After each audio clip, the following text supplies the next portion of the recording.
take a minute. Uh, you can look down at your phone. I'll begin to talk because I'm gonna have to look down at my phone to share exactly the same way you're sharing. Okay.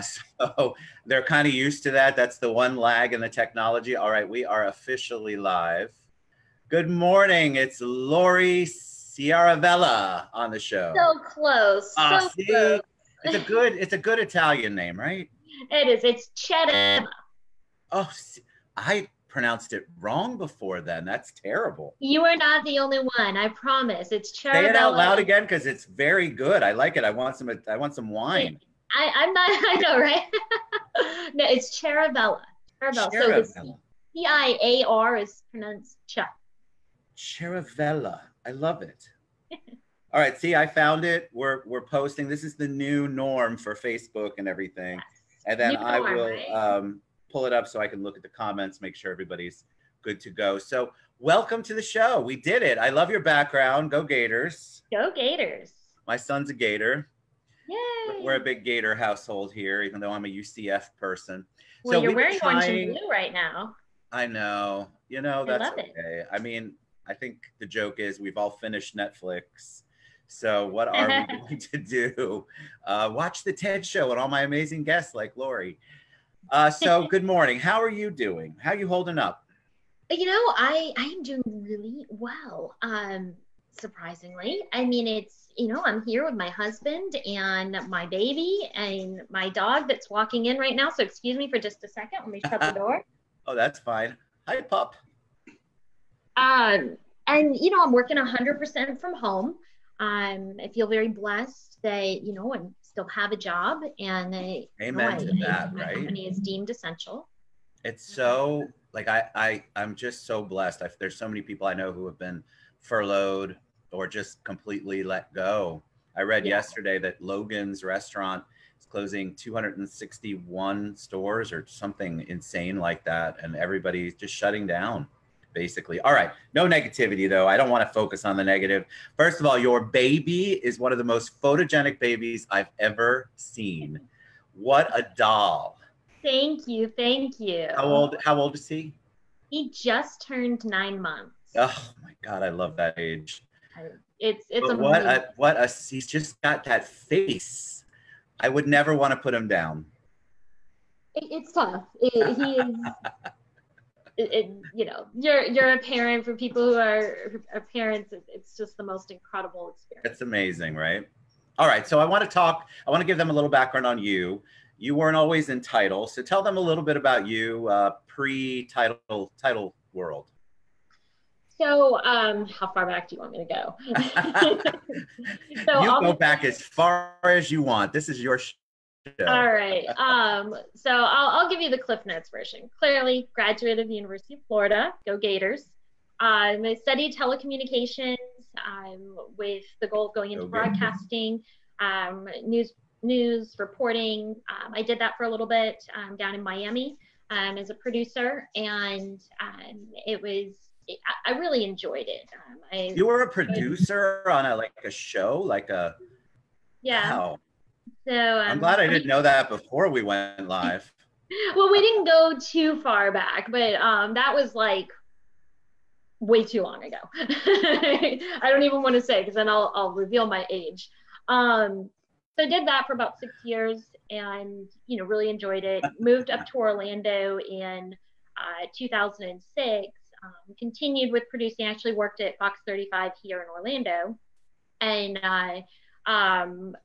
decided when there was the first catastrophe, real estate and the economy tanked in 2008, got out of news, took a little breather, and went back into nonprofit work and focused on PR and events and fundraising. Interned and had, you know, a couple of different positions up here in development, and you know, again, really enjoyed it. It was you know, fulfilling on so many different ways, but it was a good fit. I was doing PR because the close ties between news and PR were really great. It was very organic. I could reach out to my, you know, fellow former colleagues and say, hey, I've got this great idea, this great product, this great nonprofit. They're doing this charity. I moved to Sarasota in 2012, where I met my husband, continued my nonprofit work, and in 2017, we moved back to Orlando for his job, and continued nonprofit work. So we were at roughly about 10 years of nonprofit work before I decided, it just, there, without it, financially, it was not the best. I've done, my background too is I have a nonprofit background. And so it becomes like, it is taxing, it's depleting, as fulfilling and wonderful as the work is, you are always on the front lines fighting that battle. And it's just, I know it can be a lot. It's wonderful when the events come together, you see these services being provided because you have helped raise the money, but it's still a challenge. So what made you get into the real estate side of things? No, it was one of those things that, I've been told. I had a lot of friends that had gotten into it in Sarasota, and they just kept telling me, Lori, you've got to get into real estate. You've got to get into, your personality. You'll be fantastic at it. I was just kind of like, no, there's so many agents. It's a saturated market. And then one morning I just woke up and I said, you know what? I'm going to do this.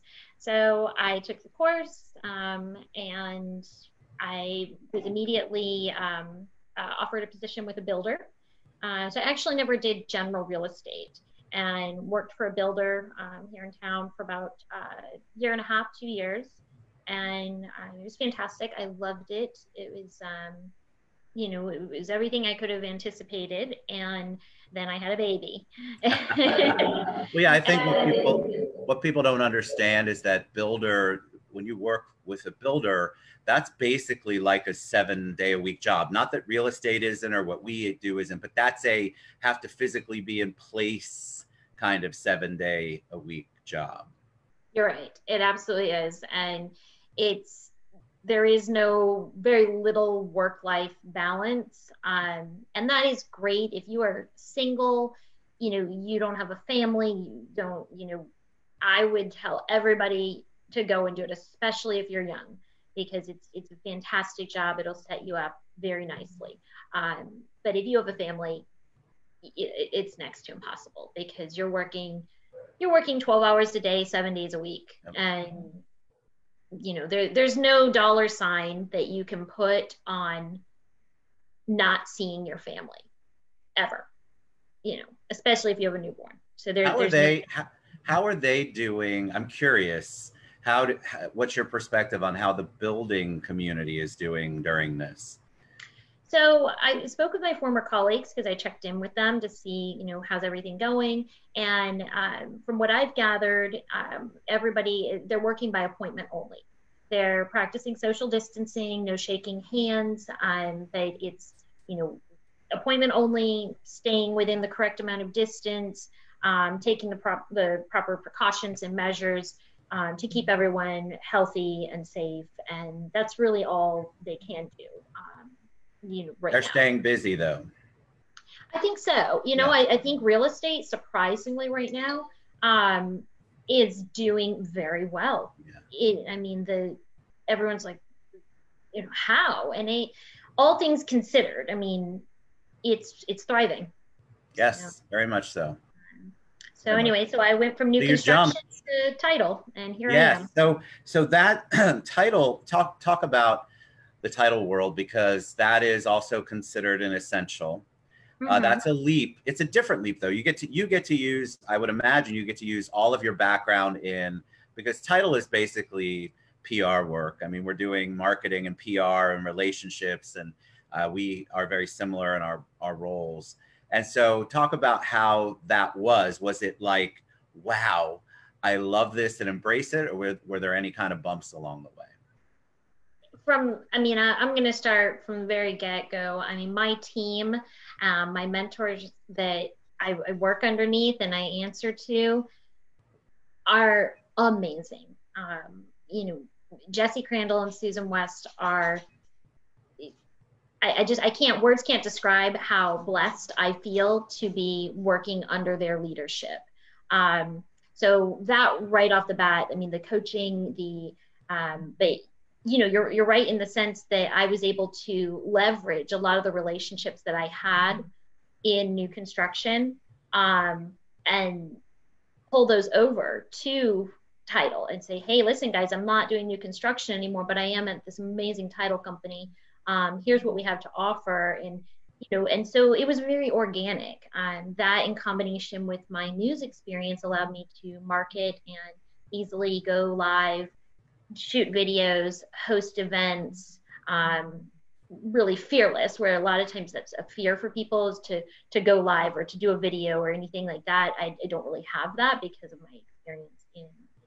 Well, yeah, that's a great way to describe you, the fearless part, because we began to work on an event which we will eventually have again. We couldn't do it because of all of the shutdowns, but I loved it. You just went in. You know, we had ups and downs and changes around, and because everything was changing so much before we were all shut down, we had to try to figure out how to adapt. But I loved the lineup and the way that you set it up, because the way it's set up and the way that we will do it eventually in person was just, I don't know, very productive, very thoughtful. And it's sometimes I get invited to partake or be on a panel for events, and I walk in and I think, wow, this is going to be a disaster. But from the get-go, you organized, thought out the process, really on top of it. Communication was awesome. So big kudos to you for that, because not everybody can do that when they're planning an event. Well, thank you. I appreciate that. And it, again, takes a team. I'm not the one that was solely responsible, but it takes everyone. You have to have a visionary. You have to have somebody who moderates. You have to have somebody who kind of feels all the pieces, and that's what you did. And so I want to make this switch a little bit, and then we can finish up a little bit with business before we head out at the end. But I want to talk about your topic because I love the topic. So the most important things are not things at all. And so talk a little bit about that. I love that. I love this thought process.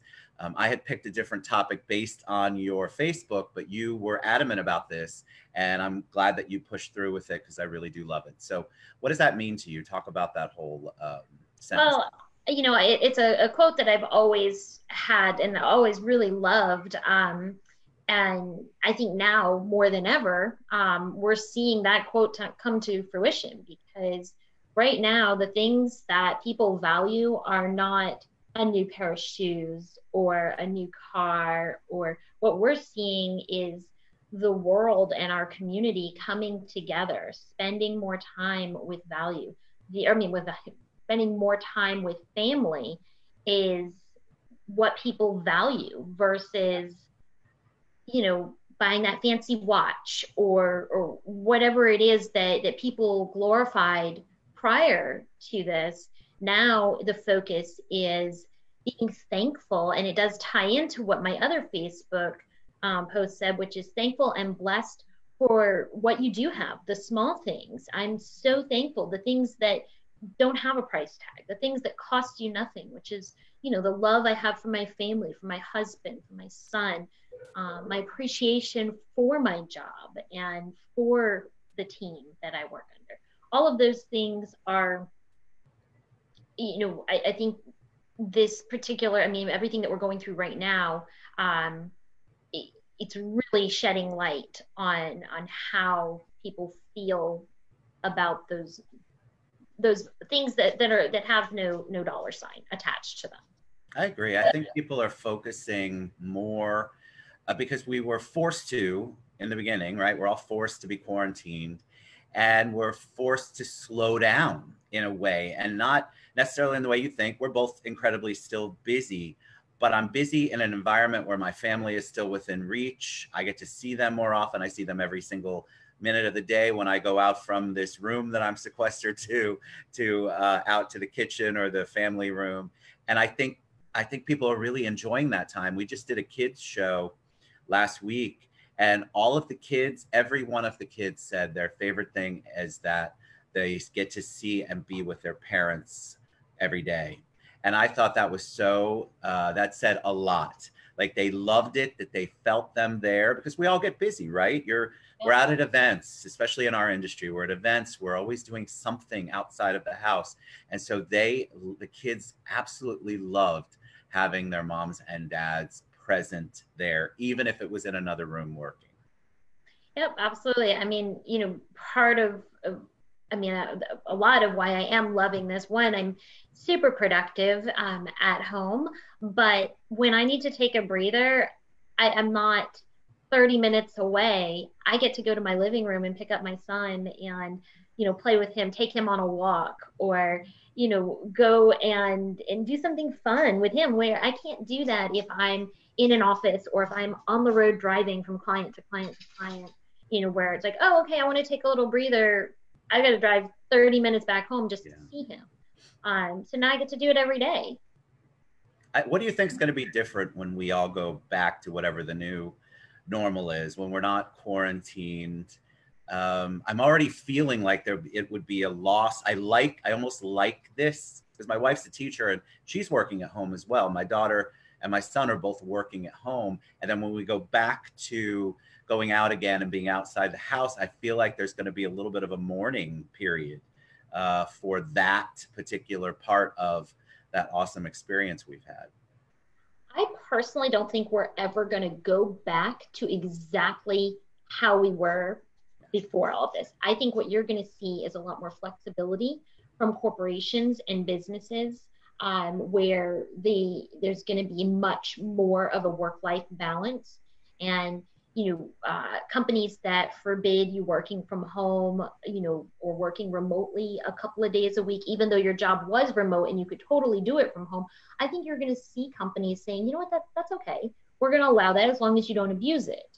Make sure that, you're working. It's just a different environment. But I don't think we're ever going to go back, at least in this country. And I think it's a good thing because our country is so driven.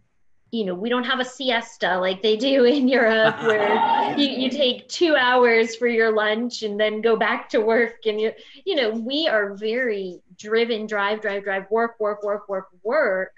And we lose sight of the things that are important. And I think that everybody in our country, everybody around the world is now seeing and feeling and give the importance of being at home with their family. And so I think that's going to come into play once we're through all of this. I think we're going to have a lot more compassionate CEOs, at least I hope. I think you're 100% right. I think we've had a big reset, and companies were afraid. They didn't think the productivity would still be there, the ones that have been fighting the remote part. And honestly, it's going to be, I think more companies are seeing, shoot, we don't have to have all of that overhead. We can actually have employees working remotely and still be just as productive, sometimes even more productive, because they are not in a cubicle. They are looking outside their window at their, enjoying the weather from inside, or it's a different type of productivity. And I'm very excited. I believe you 100%. You're right. I think we're going to see things different.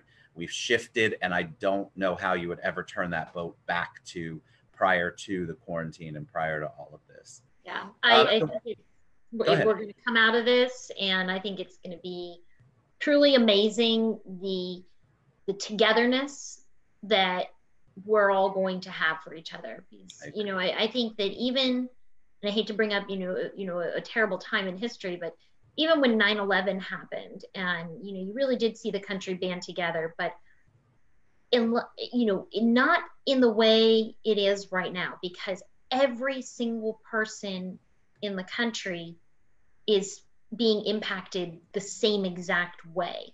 Right. Whereas 9/11 was an attack on the country. This is attacking, not attacking, but it's impacting and affecting every single person individually. Agreed. All right, so I have to ask, we usually wrap it up, and this is a great way to kind of segue to business, but what are you doing productively? What are you doing differently or offering that is allowing you to continue the momentum and continue to work.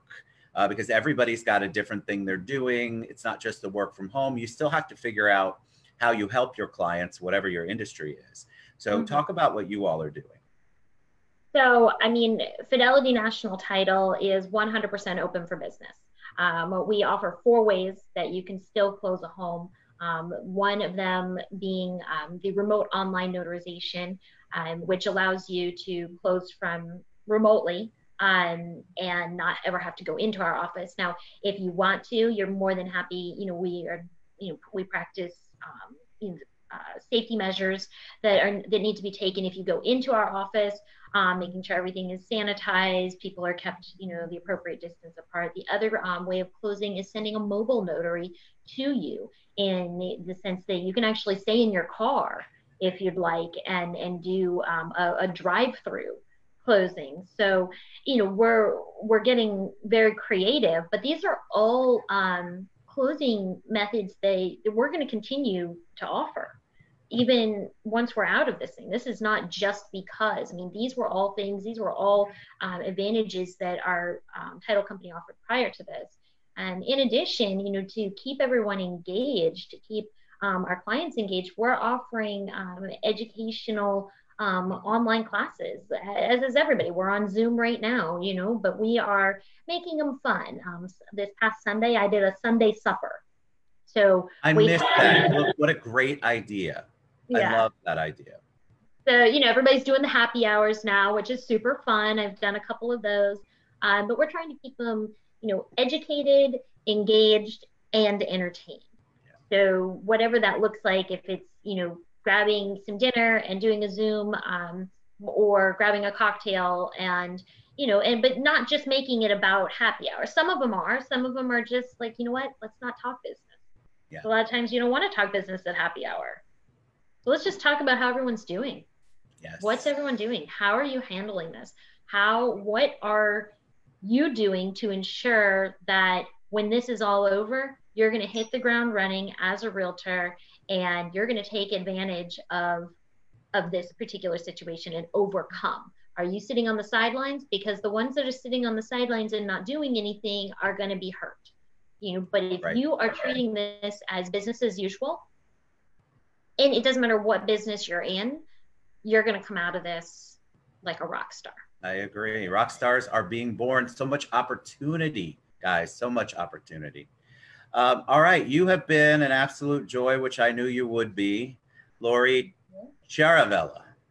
Ciaravella. You got it. I got it this time. It's that chus sound. I should know this. Thank you so much for coming on and sharing. I love this topic. I love what you're doing. I think it's awesome. And so if you guys want to reach out to Lori, make sure you follow her page. If you have any questions about closings or real estate, please reach out to her. And then make sure you share this show, because that's really what we want to do in order to get Lori's message out. Just share the show. It's an easy, quick click. And then that way you can get more of Lori exposed out there so everybody can see her and see how awesome she is. So thanks so much for being on the show. I appreciate you. All right. Thank you, Ted. Have a wonderful Easter. You too. Mwah. Mwah. Mwah. All right. This is the funny part. We have to say goodbye, and then I have to click 2 buttons before we're done. So bye, guys.